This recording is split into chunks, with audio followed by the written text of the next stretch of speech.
Assalamualaikum warahmatullahi wabarakatuh.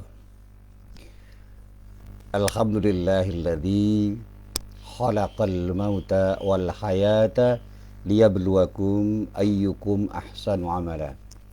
Ashhadu an la ilaha illallah wahdahu la syarikalah wa ashhadu anna Muhammadan abduhu wa rasuluh.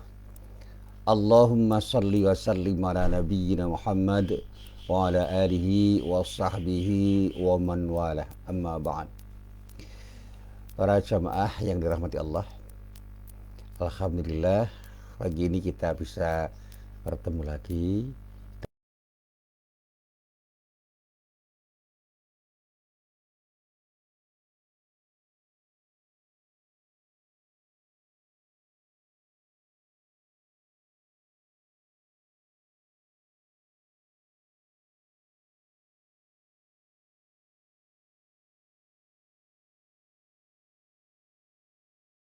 Saya renungkan dari ceramah-ceramah yang saya dengar, saya cermati dari beberapa ustadz, utamanya saya cermati dari Cak Nun MH Najib. Beliau itu guru saya pernah menjadi muridnya dulu di kelompok studi insani di surat kabar yang pada waktu itu ada di Yogyakarta, sekarang sudah tidak ada, surat kabar masa kini. Saya dulu sering menulis puisi dan saya berguru pada beliau, dan saya banyak belajar bagaimana menuangkan gagasan-gagasan saya dalam bentuk puisi. Tapi semuanya tidak berlanjut. Saya lebih senang menulis artikel-artikel yang sifatnya itu populer, sehingga sampai hari ini pun saya hampir tidak pernah menulis puisi. Nah, dari ceramah-ceramah beliau dan juga ceramah-ceramah ustadz yang lain, saya mulai merenung. Ternyata kita ini adalah seseorang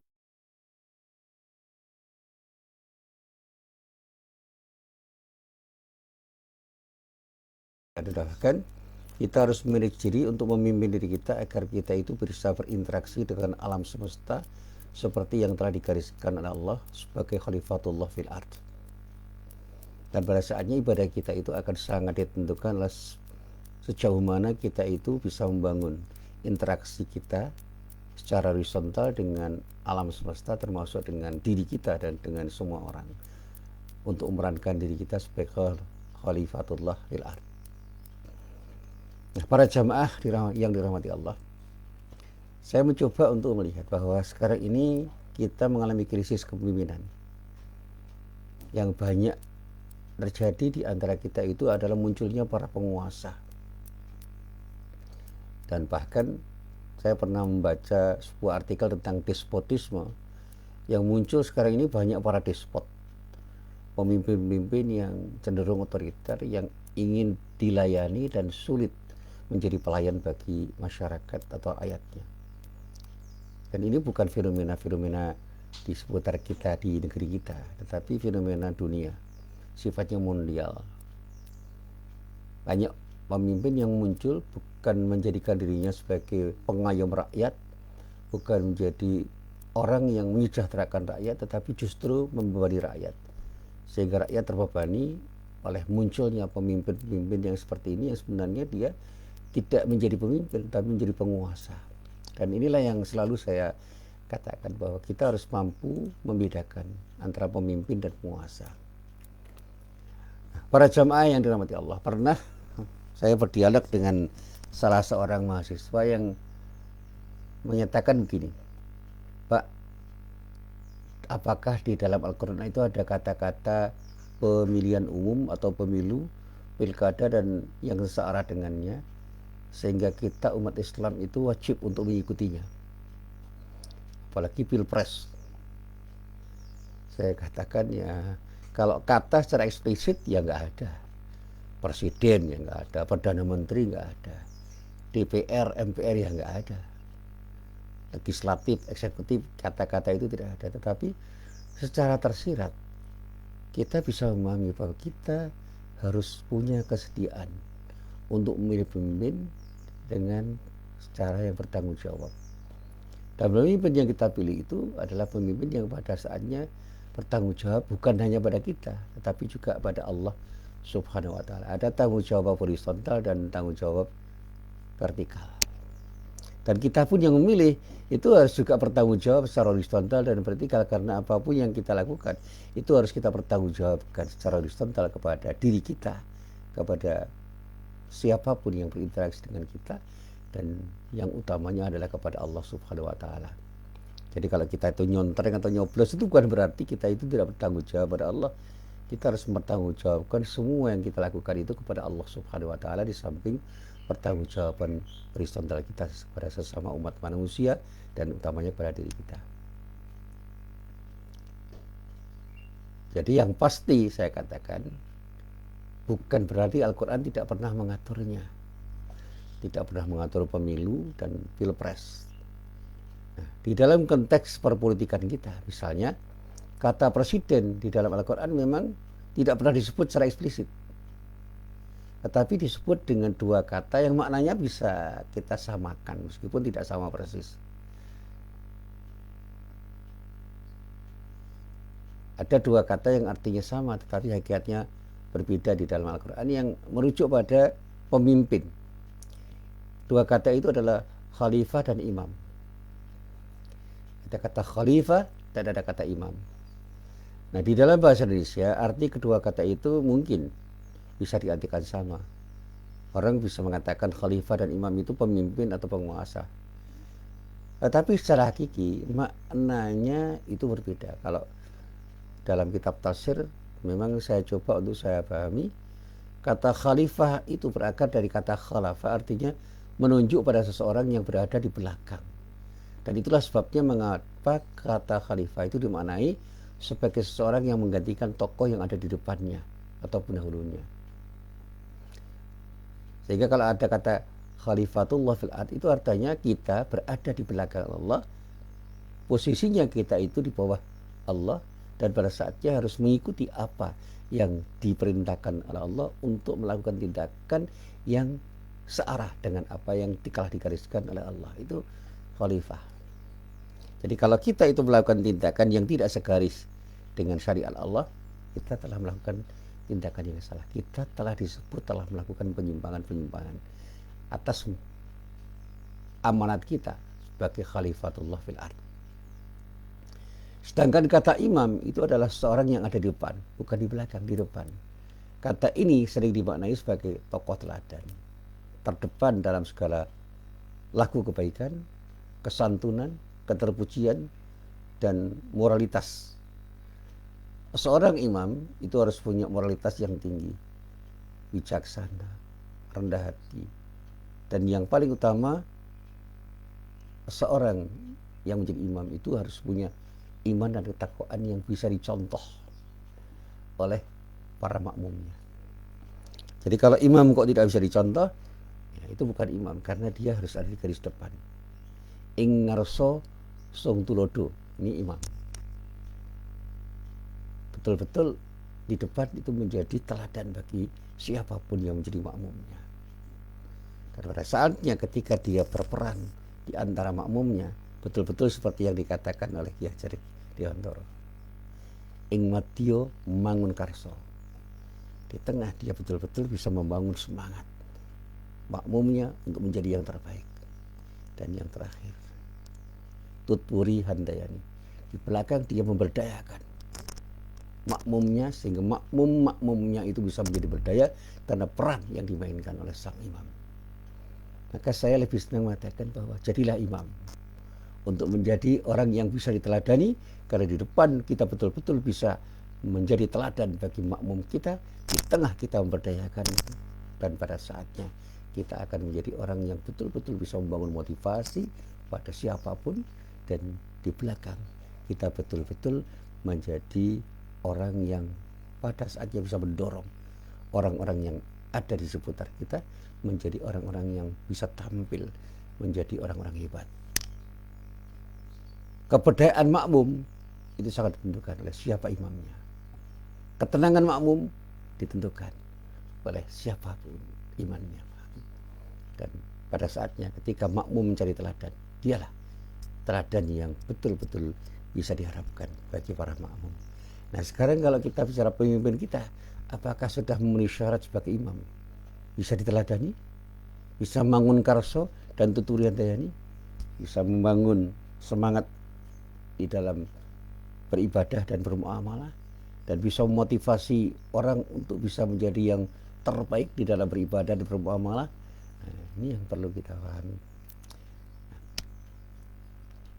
Selanjutnya saya mencoba untuk menelaah kata khalifah itu masih dibagi lagi dalam bentuk tunggal dan jamak. Dalam bentuk tunggal misalnya dapat kita temukan di dalam Al-Quran surat Al-Baqarah ayat 30. Di dalam ayat itu Allah berfirman, A'udzu billahi minasyaitonir rajim. Wa idz qala rabbuka lil malaikati inni ja'ilun fil ardi khalifah.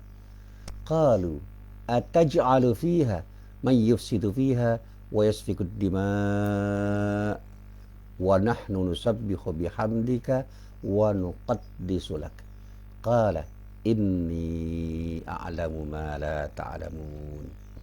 Ingatlah ketika Tuhanmu berfirman kepada para malaikat, sesungguhnya aku hendak menjadikan seorang khalifah di muka bumi. Mereka berkata, mengapa engkau hendak menjadikan khalifah di muka bumi itu? Orang yang akan membuat kerusakan padanya dan menumpahkan darah. Padahal kami senantiasa bertasbih dengan memuji engkau dan mensucikan engkau. Allah pun berfirman, sesungguhnya aku mengetahui apa yang tidak kamu ketahui. Tentu saja ini merupakan pelajaran dari Allah untuk para malaikat bahwa Allah itu paling tahu di antara sekian banyak orang yang merasa tahu, karena setiap putusan Allah benar-benar diputuskan dengan pengetahuannya yang tidak mungkin salah. Nah, sementara bentuk jamak khalifah ini disebut khalaif dalam 4 kali sebutan di dalam Al-Quran, dan disebut juga dengan khulafa disebut 3 kali. Nah, kata imam dalam Al-Quran yang disebut 7 kali itu, dan istimewanya makna konteks atau kaitannya itu tidak sama. Saya ingin mengatakan bahwa imam itu sebagai tokoh yang agung, tokoh segala tokoh yang dijadikan suri teladan bagi keturunannya dan seluruh umat manusia. Misalnya Ibrahim, kata imam itu disebut 7 kali di dalam Al-Quran. Saya buat contoh Ibrahim. Nabi Ibrahim alaihissalam itu disebut di dalam surat Al-Baqarah ayat 124. Di dalam ayat itu Allah berfirman, Wa idibtala Ibrahim rabbuhu bikalimatin fa'atammahunna qala inni ja'iluka linnasi imama qala wa min dzurriyyati qala la yanalu ahadidz zalimin. Dan ingatlah ketika Ibrahim diuji Tuhannya dengan beberapa kalimat atau perintah dan larangan. Lalu Ibrahim menunaikannya. Allah berfirman, sesungguhnya aku akan menjadikanmu imam bagi seluruh umat manusia. Ibrahim pun berkata, dan saya mohon juga dari keturunanku. Allah berfirman, janjiku ini tidak mengenai orang-orang yang zalim. Nah, para jamaah yang dirahmati Allah, Ibrahim alaihissalam, Habibullah, itu menjadi pemimpin. Dia menjadi pemimpin dan Allah menjadi yang menjadikannya dia sebagai pemimpin. Dan sekali lagi, dia itu menjadi pemimpin bukan sebagai khalifah, pada waktu itu disebut sebagai imam, langsung dari Allah, bukan melalui proses musyawarah yang sekarang disamakan oleh orang dengan kata demokrasi, misalnya yang dilakukan dengan pemilu misalnya. Nggak ada pemilihan Ibrahim sebagai imam dengan pemilu misalnya. Begitu pula Nabi Muhammad SAW, yang seperti halnya Nabi Ibrahim alaihissalam sebenarnya bisa memainkan peran penguasa dengan kekuasaan yang luar biasa besar, tetapi dia lebih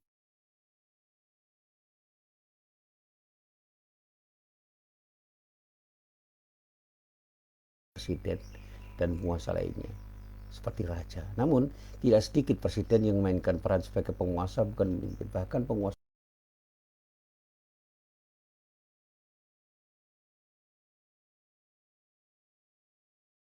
dua amanat yang sering bertolak belakang. Saya selalu mengatakan dalam bahasa saya yang sederhana, ketika Anda jadi pemimpin, ketika kita menjadi pemimpin, kita itu dituntut untuk menjadi teladan bagi rakyat kita. Tapi ketika kita menjadi penguasa, kita kadang-kadang lupa bahwa kita ini adalah pelayan mereka. Kita itu justru bersikap otoriter untuk minta dilayani.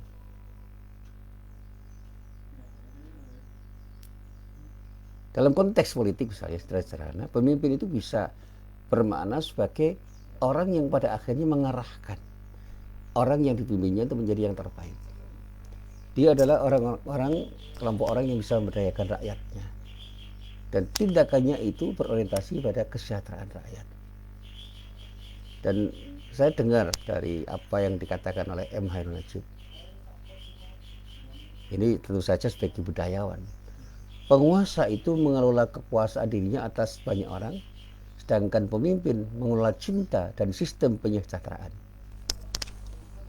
Sementara saya pernah membaca dan mendengar nasihat dari Pak Adi saya, Pak Ahmad Asyar Basir, dan juga membaca tulisannya Pak Quraish Shihab. Dan dari hasil bacaan dan pencermatan saya itu saya simpulkan bahwa dari firman Allah yang terdapat di dalam surat Al-Hajj ayat 41, ini yang kemudian saya sampaikan dalam bahasa saya. Di dalam ayat itu Allah menyatakan alladzina immakkannahum fil ardi aqamus salata wa atawuz zakata wa amaru bil ma'rufi wa nahu 'anil munkar walillahi aqibatul umur, yaitu orang-orang yang jika kami teguhkan kedudukan mereka di muka bumi, niscaya mereka mendirikan salat, menunaikan zakat, menyuruh berbuat ma'ruf dan mencegah dari perbuatan yang mungkar, dan kepada Allah lah kembali segala urusan. Saya renungkan, kalau kita bicara pemimpin, itu bicara tentang tanggung jawab, bicara tentang kewajiban yang harus ditunaikan, yang sangat luas sekali, menyangkut kewajiban menjalin hubungan kepada Allah dan hubungan dengan manusia, dan bahkan hubungan dengan alam semesta. Dia harus menjadi orang yang selalu bisa berbuat baik, beramar ma'ruf, dan mencegah keburukan, bernahi munkar dalam wilayah apapun. Kalau dia itu pemimpin dan merasa menjadi pemimpin, kok tidak beramar ma'ruf dan bernahi munkar, jangan pernah dia sebut sebagai pemimpin. Karena begitu dia menjadi pemimpin, dia menjadi orang yang pada saatnya harus menjadi pengendali dari setiap urusan umat, urusan rakyat. Dan rakyat harus menjadi sekelompok orang yang terkendalikan dengan baik, sehingga dengan pemimpin yang baik, rakyat akan menjadi rakyat yang sejahtera, rakyat yang akan berbahagia, rakyat akan menjadi rakyat yang benar-benar telah menjadi rakyat yang terayomi, rakyat yang betul-betul mendapatkan pengayoman dari pemimpin mereka. Nah, kebenaran jika pemimpin seperti inilah yang seharusnya kita pilih untuk memimpin dimanapun dan kapanpun kita berada, termasuk di negeri kita tercinta ini. Pemimpin yang tahu arti penting tanggung jawab pada Allah dan pada sesama manusia, dan pada saatnya berbuat sesuatu dalam rangka untuk memberikan sesuatu yang terbaik pada rakyatnya. Nah, para jamaah yang dirahmati Allah, tentu saja masih banyak hal yang harus saya sampaikan, tetapi ada dua hal penting yang intinya adalah yang pertama, ketika kita menjadi imam, jadilah orang yang menjadi teladan bagi siapapun. Jadilah orang yang menggerakkan siapapun dan menjadi orang yang bisa memberdayakan siapapun, sehingga rakyat yang kita pimpin itu menjadi rakyat yang sejahtera dan mendapatkan kebahagiaan di dunia wal akhirah. Ketika kita menjadi khalifah, jadi khalifah yang betul-betul melakukan tindakan yang selaras dengan syariat Allah, sehingga kekhalifahan kita di muka bumi itu menjadi kekhalifahan yang bisa kita pertanggungjawabkan kepada Allah. Dan pada saat kita itu menjadi khalifah fil ard, jadilah orang yang bisa memakmurkan bumi, yang pada akhirnya ketika kita memakmurkan bumi bersama-sama orang lain, kita akan menjadi orang yang akan mendapatkan sesuatu yang terbaik dari Allah, karena telah melakukan tindakan yang terbaik sebagai khalifatullah fil ard, bersama-sama dengan khalifatullah yang lain, sesama manusia yang memang sengaja dijadikan oleh Allah sebagai khalifah fil ard. Kita semua itu adalah khalifah fil ard. Dan pada saatnya ketika kita menjadi imam, jadilah imam yang memberdayakan, bukan imam yang memberdayakan. Jadi imam yang mengayomi, bukan imam yang menzalimi. Jadi imam yang adil, yang pada saatnya akan memberikan kontribusi positif pada siapapun, dimanapun dan kapanpun. Dan akhirnya saya harus mengatakan, untuk menjadi pemimpin yang seperti ini, perlu sikap mental yang luar biasa.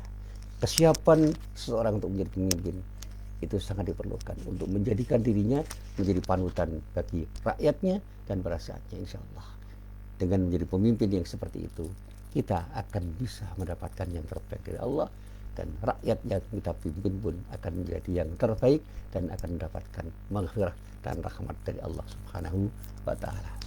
Inilah apa yang bisa saya sampaikan dalam pengajian saya pada pagi hari ini. Mudah-mudahan bermanfaat. Billahi taufiq wal hidayah. Assalamualaikum warahmatullahi wabarakatuh.